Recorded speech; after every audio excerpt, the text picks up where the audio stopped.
할렐루야. 더 힘차게 합시다. 할렐루야. 우리 계절 좋은 날, 우리 날마다 하나님을 찬양할 수 있기를 간절히 소망합니다. 여러분들은 하나님의 능력을 얼마나 알고 있습니까? 하나님의 그 사랑을 얼마나 알고 있습니까? 하나님이 주시는 그 복이 얼마나 크다고 생각하십니까? 또 하나님께서 내리시는 그 벌이 얼마나 무서웠다고 여러분들은 생각하고 있습니까? 우리가 가장 조심하게 여겨야 될 것이 하나님을 내 생각 속에 넣어버리지 않아야 합니다. 사람은 자기가 아는 것만큼만 보인다고 얘기합니다. 내가 아는 것만큼. 그래서 주변 환경이 중요하다고 하는 것이죠. 사람은 내가 생각하는 것, 내가 알고 있는 것, 내가 가지고 있는 지식, 내가 보고 있는 것, 그 틀을 절대로 벗어날 수가 없다라고 한 철학자는 이야기합니다. 그래서 각각의 사람들 만나보면 이분의 직업을 대충은 알 수 있잖아요. 아, 이분은 이런 분이구나. 아, 이분은 이런 분이구나. 왜? 그 세상 속에 들어있기 때문이라고 합니다. 근데 이 좁고 좁은 나의 생각 속에, 이 좁고 좁은 나의 마음 속에 하나님을 넣지 않아야 한다는 겁니다. 이게 바로 교만입니다. 내 좁은 생각을, 내 좁은 마음을, 내가 알고 있는 이 작은 지식이 모든 것인 줄 알고 그 가운데 하나님을 넣어버리는 그것이 바로 교만이라는 것입니다. 내 생각과 맞지 않으면 우리는 무섭게도 하나님이 없다라고 말하고 있는 모습은 아닌지요. 내 생각대로 무엇인가 이루어지지 않으면 그것을 비방하고 욕하는 우리들의 모습이 아닙니까? 부부가 가장 많이 트러블이 나는 게 뭘까요? 아니, 부부뿐만 아니라 우리가 세상을 살아오면서 여러 사람들을 만날 때 트러블이 일어나는 가장 큰 이유는 바로 네 생각과 내 생각이 다르기 때문입니다. 네 생각과 내 생각이 달라서 네 생각을 인정하고 내 생각을 접어두면 싸움이 일어나지 않겠죠. 다툼이 일어나지 않겠죠. 그런데 항상 우리들은 내 생각이 옳고 네 생각이 틀렸고 내 생각 가운데 너를 넣으려고 하니까 다툼이 일어난다는 겁니다. 모든 인간관계 가운데서는 어쩌면 나의 생각이 맞다고 여기는 그것 때문에 어쩌면 살아오는데, 지나오는데, 세월을 나아가는데 그것이 부딪히는 경우가 생겨날 수도 있다는 것입니다. 우리 이렇게 얘기합니다. 여행을 많이 다녀라. 여행을 왜 많이 다니라고 합니까? 보면 볼수록 많은 것을 생각할 수 있기 때문입니다. 그런데 그 여행을 많이 다닌다는 그 전제 조건이 여러분들이 머릿속에 가지고 있는 그런 패키지적 여행이 아닙니다. 그냥 가서 먹고 오는 여행, 그냥 꽃 보고 오는 여행, 이런 여행을 얘기하는 것이 아닙니다. 여행의 기쁨은 여행을 가서 기쁜 것보다 여행의 날짜를 정해놓고 기다리며 공부하고 준비하는 시간이, 그것이 여행의 꽃이에요. 가보면 별거 없거든요. 근데 그 준비하는 기간 동안 많은 것을 공부합니다. 많은 것을 생각합니다. 그 과정 속에서 내 생각이 넓어지고 내 마음이 넓어진다는 겁니다. 똑같은 걸 하나 보더라도 알고 있는 사람과 모르는 사람의 그 생각은 많은 것이 달라지고, 똑같은 걸 보더라도 느끼는 바는 완전히 다른 것처럼 우리는 우리의 생각 안에, 우리의 마음 안에 하나님을 담아두지 않는 그런 저와 여러분이 될 수 있기를 간절히 소망합니다. 그럼 한번 따라해 볼까요? 하나님은 상상을 초월한다. 여러분들이 어떤 상상을 가지고 있든지, 여러분이 하나님에 대해서 어떻게 생각하고 있든지 하나님의 능력은 그것을 초월합니다.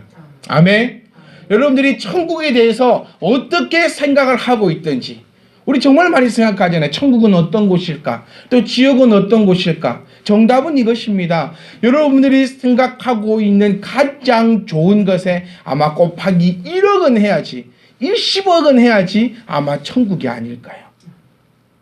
또 지옥이 얼마나 힘든 곳일까요? 여러분이 지금까지 살아오면서 힘들었던 그것 곱하기 아마 세상에 있는 모든 것을 다 곱해야 아마 지옥의 그 형벌을 우리가 생각할 수 있을 것입니다.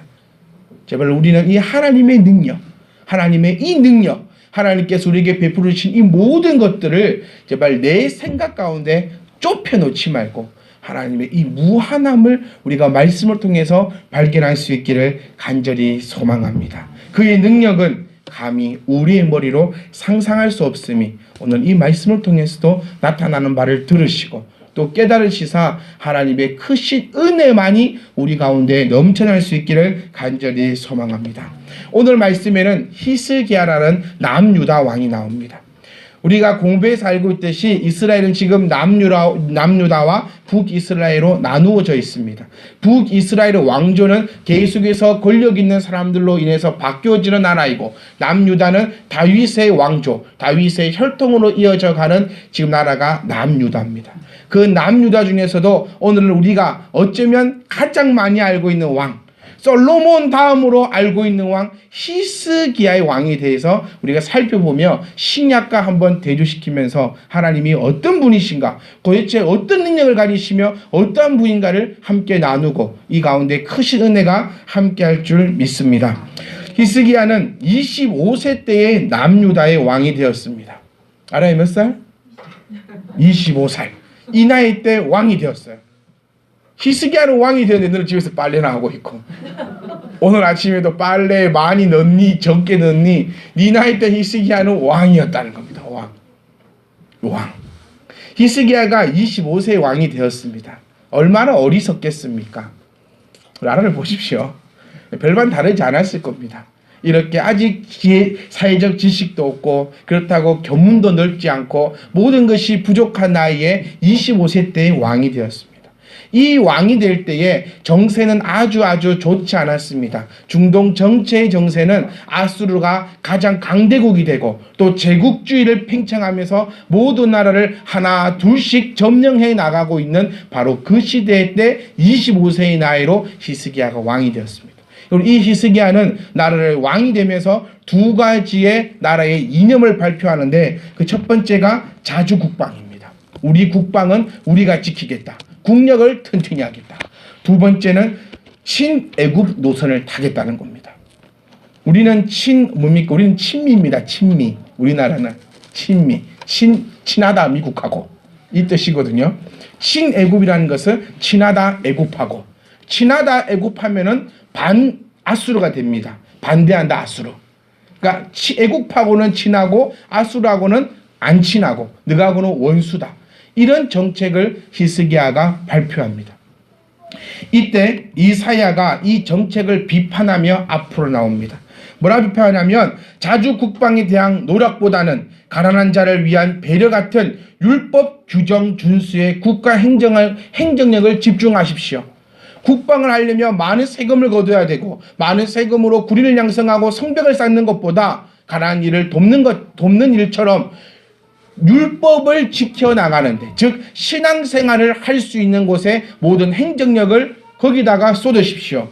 신애굽 노선을 처리하십시오. 애굽의 힘을 비르지 말고 오직 하나님을 의지하고 강대국 중심의 국가 경영이 아니라 하나님의 주권을 하나님이 주인 되심을 세계 경영을 믿고 따라오십시오.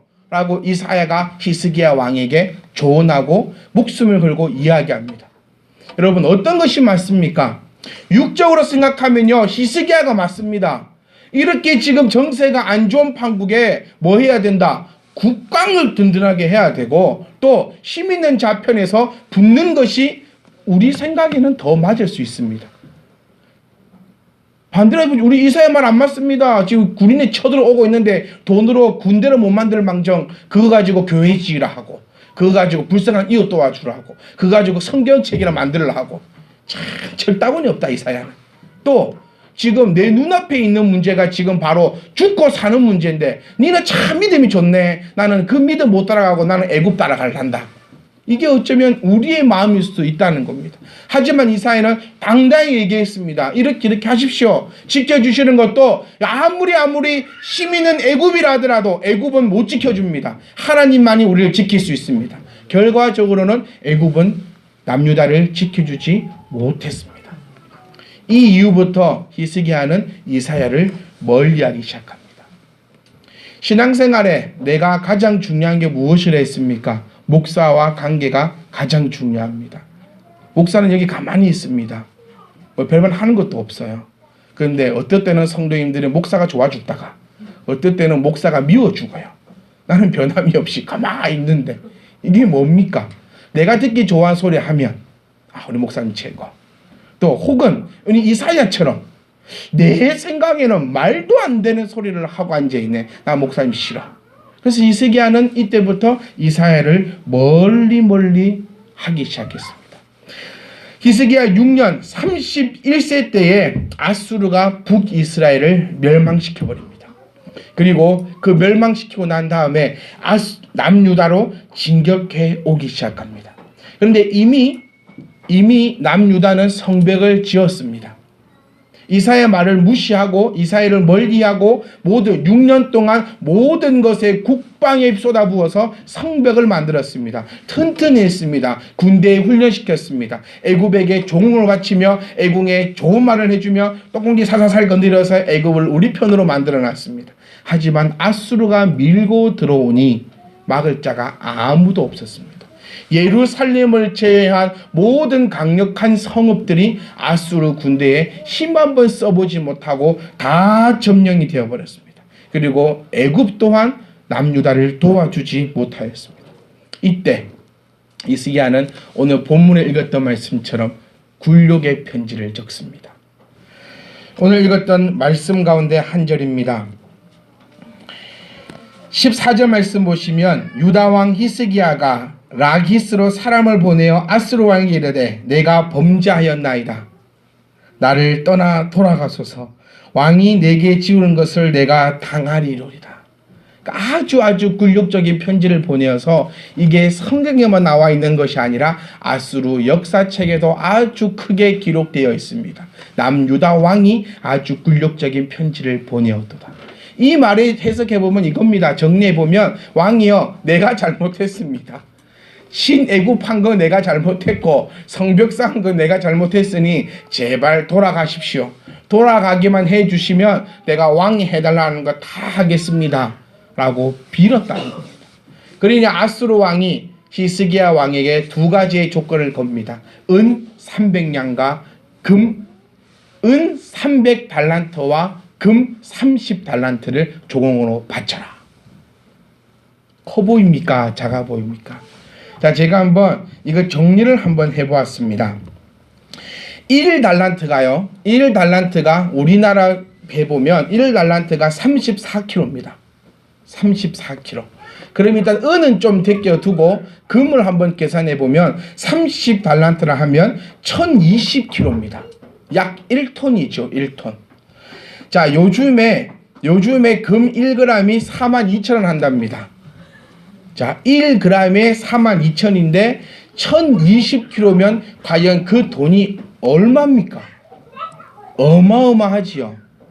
그래서 참 이스라엘이 힘들겠다라고 생각이 들 수 있는데 우리가 다른 관점으로 한번 보겠습니다. 지금 이 나라는 히스기야는 은 300달란트와 금 30달란트를 줄 게 없어서 하나님 성전에 있는 하나님께 예배 드리는 모든 기구를 다 모으고요.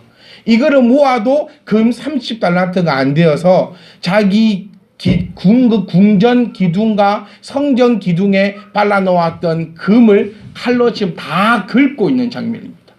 기둥을 세워놓고 그것을 금으로 입혀놨는데 그것을 지금 다 긁어 모아 온 예루살렘에 있는 모든 금이란 금은 탈탈탈탈 긁어 모으니까 30달란트 정도밖에 되지 않는다는 것입니다. 우리 과거로 한번 넘어가 보겠습니다. 하나님께서 얼마나 큰 능력과 또 큰 저주가 있는지 과거로 한번 돌아가 보면 솔로몬 시대까지 한번 가보면 됩니다. 솔로몬 시대 때는 예루살렘의 성전의 모습이 열왕기상 6장에 잘 나와 있는데요. 성전은 금으로 입힌 게 아니라 기둥이 그냥 금이었습니다. 그리고 금이 얼마나 많았냐면 그를 지키고 있는 병사들이 들고 있는 방패가 바로 금방패지요. 여러분, 금은 무릅니까? 안 무릅니까? 엄청 무릅니다. 이렇게 진짜 금은 살짝 깨물으면 제리처럼 쏙 들어가는 게 진짜 금입니다. 저도 아직 깨물어 보지는 못했는데요. 하여튼 금을 엄청 무릅니다. 그 솔로몬 시대 때 병사들을 들고 있던 방패가 금이라는 것은 두 가지를 의미하죠. 하나는 금이 엄청 많다.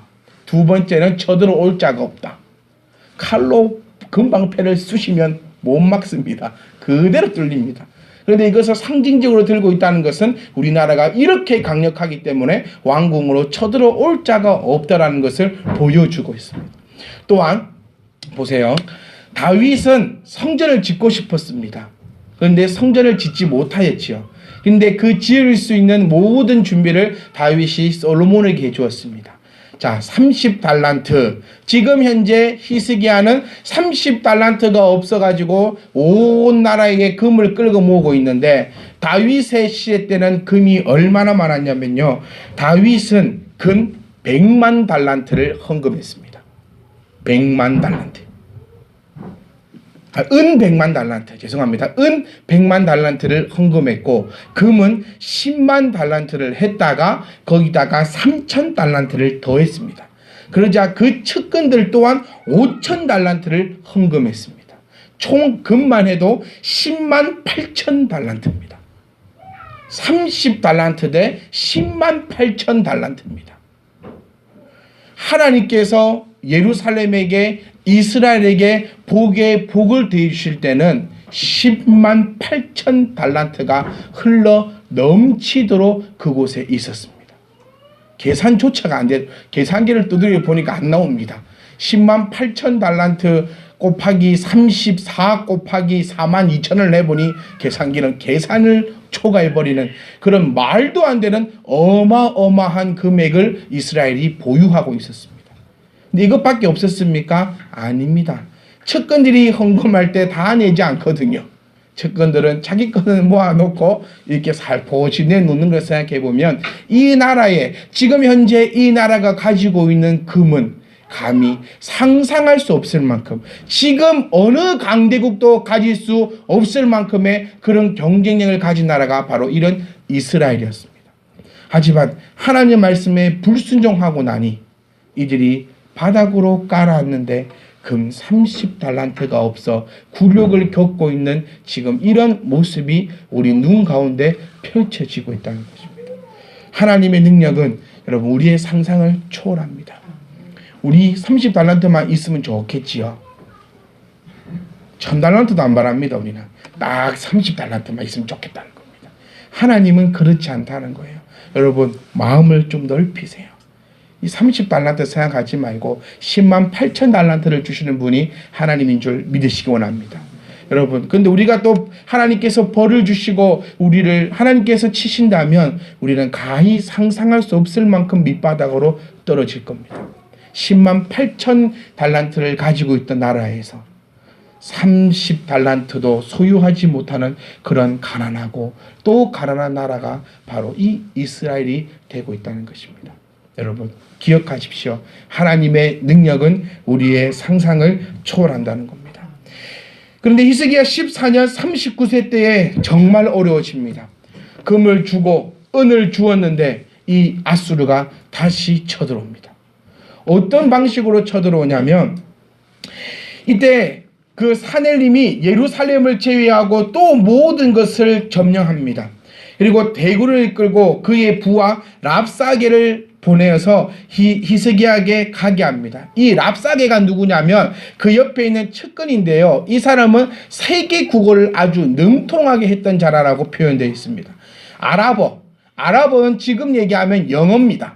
그리고 유다 방언이라 하면 우리나라 사람들이 쓰고 있는 한국어겠죠. 이스라엘이 쓰고 있는 그들 말입니다. 그래서 이 사람이 날아와서 경고합니다. 너희 나라 우리가 칠 것이다. 너희 나라 우리나라가 치가지고 불을 싸지르고 다 잡아가고 너희를 아주 멸망시킬 것이다.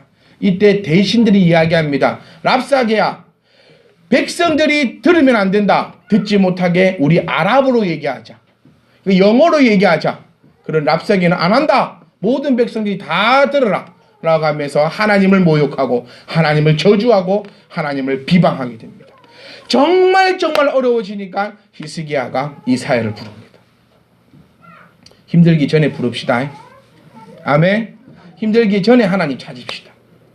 힘들어지니까 이사야를 이제 부른다는 거예요. 그리고 이사야에게 조언을 구합니다. 이사야에게 하나님 말씀을 달라 합니다. 이사야에게 나를 위하여 기도해 달라고 합니다.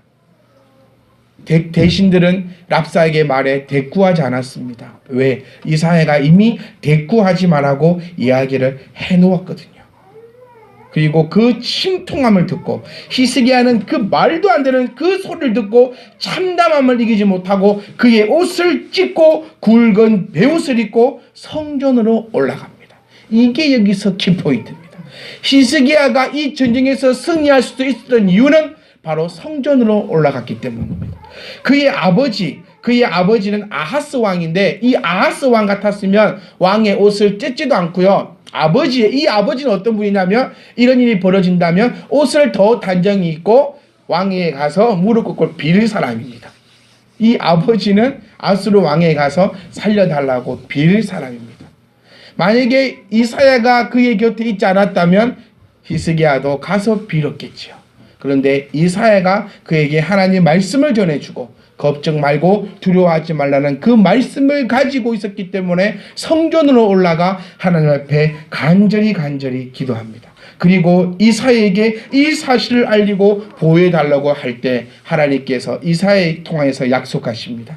너희를 내가 지키겠노라. 이때 데리고 온 병사가 18만 5천 명을 데리고 옵니다. 18만 5천 명이 지금 예루살렘을 에워싸고 있습니다. 자, 18만 5천 명이 얼마나 많은 숫자냐면요. 지금 우리나라 군대가 몇 명입니까? 약 33만 명 정도이고, 조선시대 때 우리나라에게 5만 명의 군사만 있었더라도 왜 임진왜란 때 그렇게 당하고는 있지 않았을 겁니다.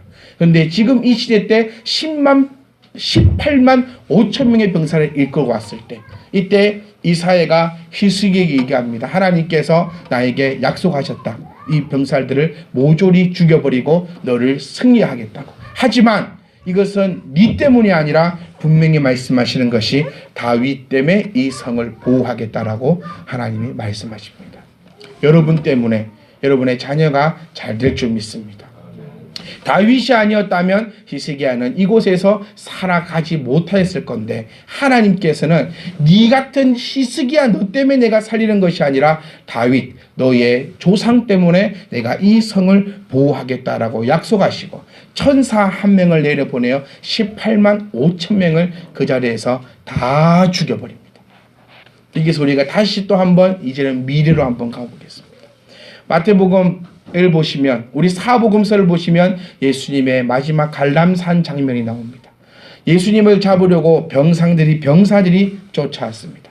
병사들이 쫓아왔을 때 베드로는 고작 칼 하나 꺼내어 말고라는 사람 귀 한 짝 자릅니다. 그리고 아주 내가 대단한 것처럼 뻐기고 있습니다. 이게 우리의 생각입니다. 한번 주님의 생각과 우리의 생각, 우리의 스케일과 주님의 스케일 한번 보십시오. 우리는 화나면 칼 뽑아서 귀 하나 자르고 벌벌벌 떨고 있는데 주님께서 마태복음 26장 51절로 말씀 보시면 칼을 잡아 넣어라. 내가 지금 천사 12군단을 이 자리에 부르지 못하겠느냐. 하지만 나는 참는다. 나는 하나님의 뜻을 이루겠다.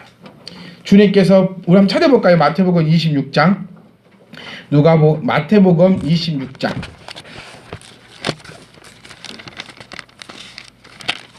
마태복음 26장 우리 53절 말씀 보겠습니다. 너는 내가 내 아버지께 구하여 지금 12군단 더 되는 천사를 보내시게 할 수 없는 줄을 아느냐. 내 생각은 지금 당장 이렇게 길을 팍 잘라보는가, 지금 당장 내 혈기가 팍 일어나든지. 근데 내 생각은 지금 기 하나 자르는 거였지만 주님은 12군단 더 되는 천사를 내가 보낼 수 없는 줄 알고 네가 그렇게 설쳐대느냐. 설치지 말라는 거예요. 설치지 말라는 거예요. 12군단을 제가 또 한번 계산해 봤습니다. 지금 여기에서 말하는 군단은 로마 군단입니다. 예수님이 살고 있는 이 시대는 로마가 지배하고 있기 때문에 로마 군단인데요. 로마 1군단, 로마 병사 한 군단은 5천 명입니다. 한 군단에 5,000명이면 12군단이면 5,000 곱하기 12 하면 6만 명이 됩니다. 그렇지요? 6만 명입니다. 자, 1천사. 한 명의 천사가 몇 명 죽였습니까? 18만 5천 명 죽였습니다. 6만 천사가 내려온다. 6만 천사 1인당 18만 5천 명씩 죽이시다 치고 6만을 곱해보니까 111억 명을 죽입니다. 지금 현재 지구상의 인구가 60억 정도 됩니다. 아예 지구를 싹 쓸어버리는 정도의 그런 능력입니다. 우리의 생각과 주님의 생각, 우리가 갖고 있는 세계관과 주님의 세계관, 우리는 고작 칼을 빼가지고 기 하나 자르는 이 담력인데 주님의 능력은 12군단 더 되는 천사를 보내어 지구 전체를 멸살시킬 수 있는 그런 능력과 생각을 가지고 있으신 분이 바로 이 주님이시라는 겁니다. 사랑하는 성도 여러분, 저는 여러분들께 이 두 가지 예화를 통해서 이 말씀을 꼭 전해드리고 싶습니다. 하나님의 능력은 나의 생각과 다릅니다. 나의 이 작은 속 좁은 생각으로 주님을 판단하지 마십시오. 기 하나 자르면 베드로는 주님이 으쌰으쌰 좋아하실 수 있었을 겁니다. 좋아한다고 생각했을 것 같아요. 아니면 우리 12, 주님까지 쳐서 13명, 아니 가룟유다 쳐 있으니까 12명 칼을 들고 한번 싸워보자. 아마 이 생각일 수 있을 겁니다. 이 생각으로 어쩌면 설쳤을 수도 있습니다. 하지만 주님의 스케일은 완전히 다릅니다. 여러분, 고백하십시오. 나의 생각, 나의 마음, 내가 알고 있는 지식, 내가 가지고 있는 모든 세계관들은 주님 앞에 다 내려놓으십시오. 아무것도 할 수 없음을 고백하십시오. 오직 주님께서 이끄시는 그 세계관대로 나아갈 수 있기를 간절히 소망합니다. 하나님께서 부어주시는 그 능력은 여러분이 상상할 수 없습니다. 자녀들을 가지신 분들은, 특히 우리 지금 공부하고 있는 자녀들을 가지신 분들의 기도는 하나님, 우리 아들, 우리 딸 반에서 1등하게 해주세요. 어쩌면 이 기도일 겁니다. 하지만 하나님의 그 능력하심과 그 바라심은 반에서 1등이 아니라는 사실입니다. 제발 그런 것에서 내 목숨 걸고 이 속 좁은 곳에서 담아두고 하나님을 담아두고 하나님을 내 세계관 안에 담아두려고 하지 말고 우리가 하나님 세계관으로 들어갈 수 있기를 간절히 소망합니다. 또한 기대하십시다. 하나님께서 나에게 베풀어 주실 그 능력이 과연 어디까지일까? 또 소망하십시다. 하나님께서 나에게 부어주실 그 은혜를 바라보며 소망하며 나갈 수 있기를 간절히 소망합니다. 하지만 자랑하지 맙시다. 그렇게 많은 금을 가지고 있던 남유다다 할지라도 하나님 앞에 불순종을 통하여서 밑바닥까지 내려가고 있는 모습을 우리가 말씀을 통해 배웠으니 저와 여러분들은 이런 거 말고 날마다 하나님의 은혜만을 누리다가 하나님 품에 안길 수 있는 그런 복되고 거룩한 날을 소망합니다. 여러분 꼭 기억하십시오. 하나님의 능력은 우리의 상상을 초월합니다. 내가 아무리 생각하고 내가 아무리 계산하고 내가 아무리 바라본다 할지라도 하나님의 그 깊으신 뜻을 바라볼 수 없기 때문에 원망하거나 좌절하거나 슬퍼하거나 눈물 흘리지 말고 하나님의 그 소망하심을 바라보며 당당히 나아갈 수 있는 저와 여러분이 될 수 있기를 간절히 소망합니다.